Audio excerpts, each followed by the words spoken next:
"The Signora had no business to do it," said Miss Bartlett. "No business at all.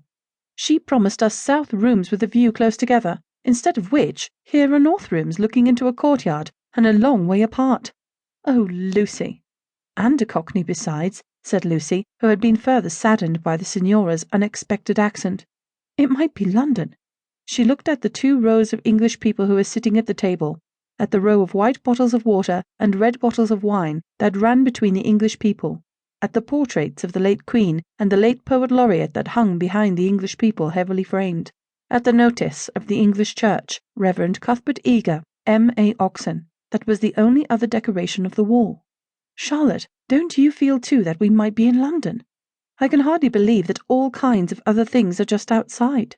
I suppose it is one's being so tired."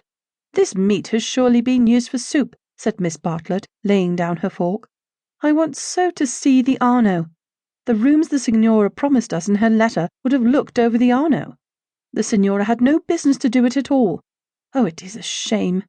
"Any nook does for me," Miss Bartlett continued, "but it does seem hard that you shouldn't have a view." Lucy felt that she had been selfish. "Charlotte, you mustn't spoil me. Of course, you must look over the Arno too. I meant that. The first vacant room in the front.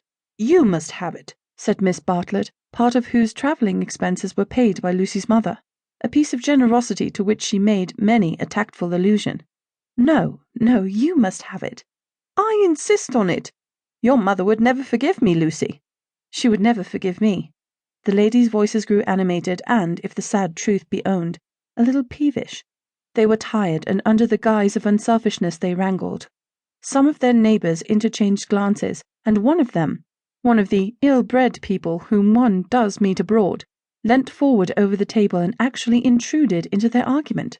He said, "I have a view. I have a view." Miss Bartlett was startled. Generally at a pension people looked over them for a day or two before speaking, and often did not find out that they would do till they had gone. She knew that the intruder was ill-bred even before she glanced at him. He was an old man of heavy build, with a fair shaven face and large eyes. There was something childish in those eyes, though it was not the childishness of senility. What exactly it was Miss Bartlett did not stop to consider, for her glance passed on to his clothes. These did not attract her. He was probably trying to become acquainted with them before they got into the swim. So she assumed a dazed expression when he spoke to her, and then said, "A view? Oh, a view. How delightful a view is." "This is my son," said the old man. "His name's George. He has a view too." "Ah," said Miss Bartlett, repressing Lucy, who was about to speak. "What I mean," he continued, "is that you can have our rooms, and we'll have yours. We'll change." The better class of tourist was shocked at this, and sympathized with the newcomers. Miss Bartlett, in reply, opened her mouth as little as possible, and said, "Thank you very much indeed. That is out of the question." "Why?" said the old man, with both fists on the table. "Because it is quite out of the question, thank you. You see, we don't like to take," began Lucy. Her cousin again repressed her. "But why?" he persisted. "Women like looking at a view.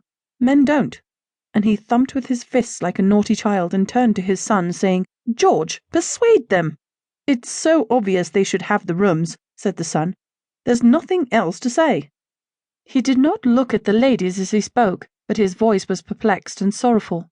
Lucy too was perplexed, but she saw that they were in for what is known as quite a scene, and she had an odd feeling that whenever these ill-bred tourists spoke, the contest widened and deepened till it dealt, not with the rooms and views, but with, well, with something quite different, whose existence she had not realized before. Now the old man attacked Miss Bartlett almost violently. Why should she not change? What possible objection had she? They would clear out in half an hour.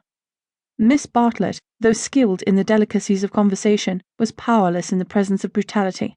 It was impossible to snub any one so gross. Her face reddened with displeasure. She looked around as much as to say, "Are you all like this?" And the 2 little old ladies who were sitting further up the table with shawls hanging over the backs of the chairs looked back, clearly indicating, "We are not. We are genteel." "Eat your dinner, dear," she said to Lucy, and began to toy again with the meat that she had once censured. Lucy mumbled that those seemed very odd people opposite,